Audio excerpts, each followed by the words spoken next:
Olá, hoje eu quero conversar com você referente à rigidez.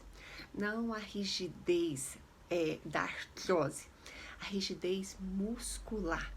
Quando o tônus altera de uma forma onde nós vamos ter contraturas.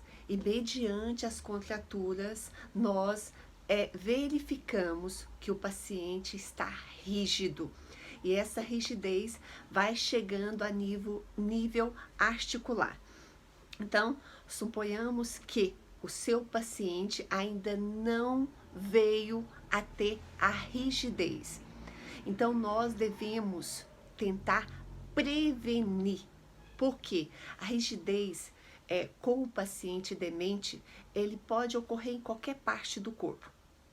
Desde a região cervical, a região da mandíbula, que ela às vezes trava, a região dos ombros, que às vezes abduz, e aí você não consegue. A região da coluna, principalmente a lombar, ela também fica rígida.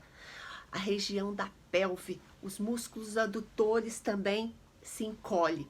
E joelho. Por isso que eu sempre estou falando da posição anatômica.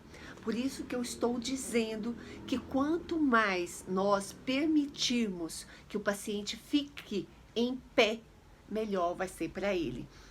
Porque quanto mais ele sente a ação da gravidade em pé, ele não vai levar aquela postura de flexão, onde a gravidade joga ele para baixo. Então, suponhamos que você não tem mais condições de deixar o seu paciente em pé. Talvez porque ele fraturou, talvez porque a doença avançou, por qualquer motivo. Talvez porque você está sozinho e não consegue colocar ele em pé.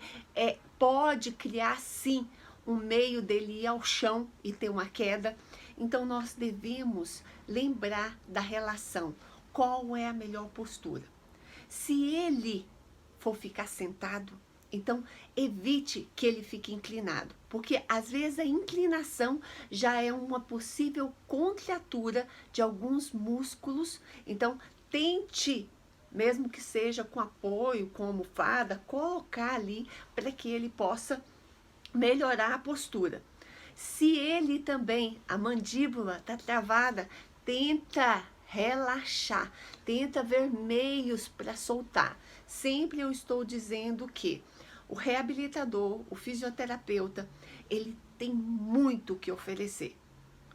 Porque mediante a rigidez, se nós liberarmos, se nós soltarmos, se nós trabalharmos as reações, o paciente vai sim, pode até evoluir mediante a doença, mas ele vai sim ter meios para ter uma caminhada, uma atividade. Um exemplo que quando o paciente está muito rígido, ele faz tudo em bloco, quase como se nós estivéssemos visualizando um robô. E às vezes, mediante, essa rigidez, ele para, porque aí ele esquece como que o movimento era feito, é feito, então ele para. Então, se ele foi buscar esse copo com água, no meio do caminho ele pode parar, tanto para pegar o copo quanto para voltar. E aí, às vezes, um chinelo, ele vai, mas ele é em bloco. Então, por isso que quando nós relaxamos, o paciente às vezes, numa fase avançada, ele vem a ficar aduzido, flexionado e as mãos ainda também, os dedos flexionados. Então, essa relação de dar muito conforto para o paciente não é bom. Soltamos o paciente.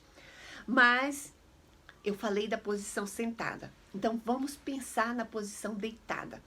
Na posição deitada, como eu já disse, da posição fetal, a gente deve evitar muita flexão de pescoço, muita flexão de joelho. Quanto mais você flexiona, mais a ação da gravidade joga ele para aquela posição e depois a musculatura adutora fecha. A adutora é para dentro, ele vai fechando para dentro. E aí, aqui, pode sim, porque ele não tem mais músculo, ele não tem mais ligamento, então não tem como segurar. Vai indo, gira numa posição que ele vem a ter uma ossificação. Ele vai formar um outro osso ali perto daquele osso, que não é o lugar do osso, que nós chamamos de ossificação heterotópica. Então, imagina tudo isso. O paciente com demência, ele não fala, mas nós sabemos que ele sente dor. Então, a gente tem que tentar. E um dia desse, uma especialista em massagem perguntou para mim: não seria bom a massagem? Sim. É interessante quando nós vamos ali, mas na velocidade do músculo, como a rigidez que eu estou te dizendo que é do tônus, é uma coisa neurológica, não adianta você querer por força. Não adianta você querer, o paciente está aqui, e você vai com toda a velocidade e estica. Às vezes o paciente está lá, de manhã, já assim.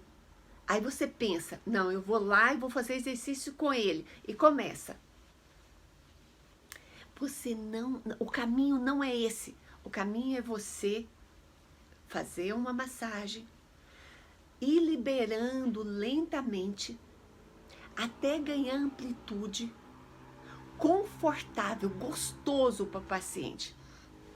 Quando nós fazemos movimentos rápidos, abruptos, contra a vontade do paciente, o fuso muscular gera um reflexo. E esse reflexo faz com que ele tensione mais ainda. Então é interessante que quando nós formos mobilizar, massagear, liberar, que esse movimento seja suave. E quanto mais você olhar para o rosto do paciente, mais você vai ter a relação que você está indo no caminho certo. Então, a relação da manipulação também é muito importante. E devemos prevenir. Essa é a parte que eu, fisioterapeuta, você, cuidador familiar, nós todos, terapeutas, cuidador profissional, precisamos tentar olhar com os mesmos olhos para o paciente que tem uma lesão a nível de neurônio motor superior. Então, se nós fazermos isso, já vai ajudar.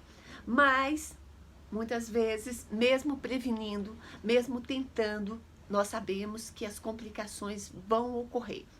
É interessante, às vezes, você pegar e voltar para o médico. O médico, sim, desde o começo, pode orientar, pode receitar relaxantes musculares. Não deu certo o relaxamento. Ele já tem uma rigidez a nível de quadril, de adutores. Ele está todo fechando aqui também. Então, eu te sugiro que pergunte a ele a possibilidade novamente do Botox. O Botox, eu já tive paciente que nós aplicamos e teve uma melhora para ele, para as atividades funcionais dele, como banho, como dormir. E, consequentemente, vai evitar que ele tenha mais úlceras de pressão. Porque quanto mais ele vai se contraturando e a hora que chega na rigidez, ele vai ficar numa posição por mais tempo. Ficando por mais tempo na mesma posição, não tendo tecido adiposo, muscular, vai vir as úlceras de pressão. Então, essas são as minhas sugestões. E que você lembre-se sempre, não é culpa dele. É a nível do sistema nervoso central. Que nós todos possamos lembrar, possamos ter empatia com a velocidade dele, com o tempo dele.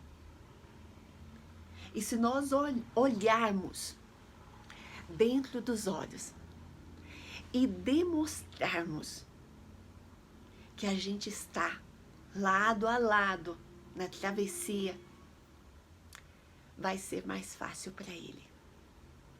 E vai ser mais fácil para nós também. Porque eu imagino a dor do familiar e até dos cuidadores que estão direto. Porque ali estão a família dele naquele momento. Hoje o nosso assunto foi rigidez.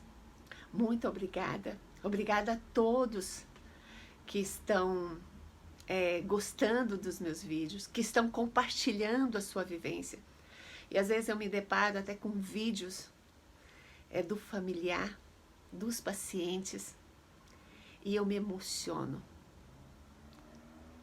E eu quero deixar o meu abraço a todas as pessoas que me agradecem. E eu que sou grata. Porque a maior, eu tenho certeza que vocês também devem pensar da mesma forma. O maior presente é a gente estar presente, e principalmente quando nós somos o presente na vida de alguém. Muito obrigada. Eu estou com um canal no YouTube, Humanizando Vidas. Espero que você vá lá, que você compartilhe as suas vivências, que você se inscreva e que você possa, sim, também ajudar outras pessoas.